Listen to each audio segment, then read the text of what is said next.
निकट दृष्टि दोष किसे कहते हैं?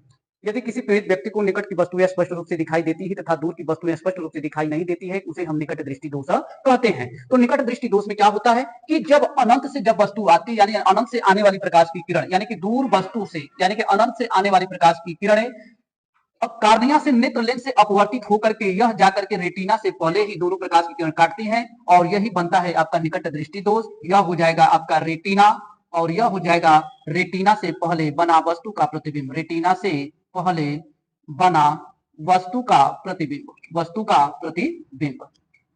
ओके, अब यह निकट दृष्टि दोष का है। अब इसका कारण क्या होता है? जब नेत्र लेंस का यानी कि नेत्र के गोलक का जब वक्रता जब बढ़ जाती है तो फोकस दूरी कम हो जाती है और इसका गोलक व्यास भी बढ़ जाता है। इसका गोलक व्यास भी क्या होता है? बढ़ जाता है। इसके कारण जो फोकस दूरी क्या होती है? कम हो जाती है। तो इसको निवारण करने के लिए हमें अब यह निवारण करने के लिए हमें अवतल लेंस का एक चश्मा लगाया जाता है। किसका? अवतल लेंस का। और यह अनंत से ही एक बिंदु से निकट से जब ये चश्मा लगाते हैं तो एक निश्चित दूरी पर लेंस से एक अवतल लेंस का प्रयोग करते हैं। किसका? अवतल लेंस का प्रयोग करते हैं। तो यह जो है दृष्टि दोष जो है निवारण इसका समाप्त हो जाता है और जब प्रकाश की किरण चलती है तो जाकर के रेटिना पर इस वस्तु का प्रतिबिंब बनने लगता है। अब क्या हो जाएगा? रेटिना पर बना वस्तु का प्रतिबिंब, रेटिना पर बना वस्तु का प्रतिबिंब क्या हो जाएगा? रेटिना पर बना वस्तु का प्रतिबिंब। यह क्या है? रेटिना है।